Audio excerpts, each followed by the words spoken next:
বাংলাদেশকে দুটুকরো করে ফেলার যে গভীর ষড়যন্ত্র পাহাড়ি এলাকায় শুরু হয়েছে তাতে বাধা দেয়ায় আস্ত এক সেনা সদস্যকে মেরে ফেলেছে কুকি চিন ন্যাশনাল ফ্রন্ট। অল্প সময়ে অত্যন্ত শক্তিশালী হয়ে ওঠা এই বিদ্রোহী বাহিনী ইতিমধ্যে প্রকাশ করেছে নিজস্ব পতাকা, মনগড়া মানচিত্র এবং জাতীয় সঙ্গীত। সেনাবাহিনীর কমব্যাট পোশাক গায়ে অত্যাধুনিক অস্ত্র নিয়ে পাহাড়ে রীতিমতো যুদ্ধ প্রস্তুতি নিয়েছে বিদ্রোহী এই সংগঠন। সদস্যদেরকে দেয়া হচ্ছে কঠোরতম কমান্ডো প্রশিক্ষণ। তাদের একটাই লক্ষ্য, অদূর ভবিষ্যতে বাংলাদেশ থেকে পার্বত্য চট্টগ্রামকে বিচ্ছিন্ন করে আলাদা রাষ্ট্র গঠন করা, যার নাম হবে কুকি চিন ন্যাশনাল স্টেট। পাহাড়ের এই বিদ্রোহী গোষ্ঠী যেভাবে একের পর এক ঘটনা ঘটিয়ে চলেছে তাতে তাদেরকে কোনোভাবেই ছোট করে দেখার সুযোগ নেই। মিয়ানমার থেকে অত্যাধুনিক যুদ্ধাস্ত্র কিনতে কিছুদিন আগে তারা বান্দরবানের সোনালী ব্যাংকে প্রকাশ্যে দিবালোকে লুটপাট চালিয়েছে, যেখানে সম্পৃক্ততার অভিযোগে রুমা উপজেলা ছাত্রলীগ সভাপতি সহ আরও অন্তত 7 জনকে আটক করা হয়েছে। এই ঘটনার রেশ কাটতে না কাটতেই পাল্টা প্রতিশোধ হিসাবে তারা গুলি করে এক সেনা সদস্যকে মেরে ফেলেছে। কুকি চীনের এসব বিধ্বংসী তৎপরতাই বলে দিচ্ছে তারা কতটা শক্ত অবস্থানে পৌঁছে গেছে।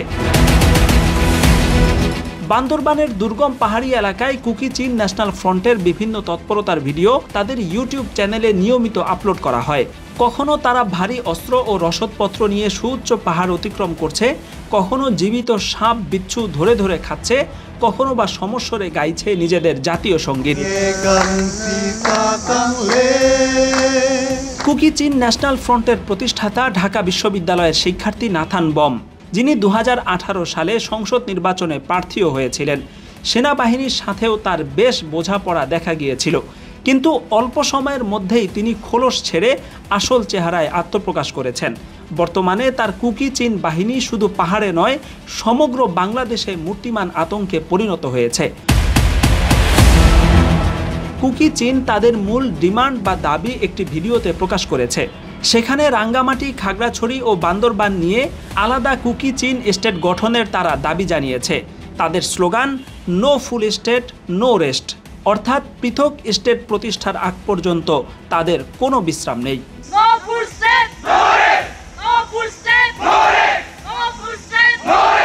কেএনএফ বা কুকি চিন ন্যাশনাল ফ্রন্ট তাদের সামরিক পোশাক, অত্যাধুনিক অস্ত্র এবং যোগাযোগ সরঞ্জাম সহ যাবতীয় রসদপত্র মিয়ানমার থেকে সংগ্রহ করে বলে ঢাকা থেকে প্রকাশিত একটি জাতীয় দৈনিকে জানানো হয়েছে।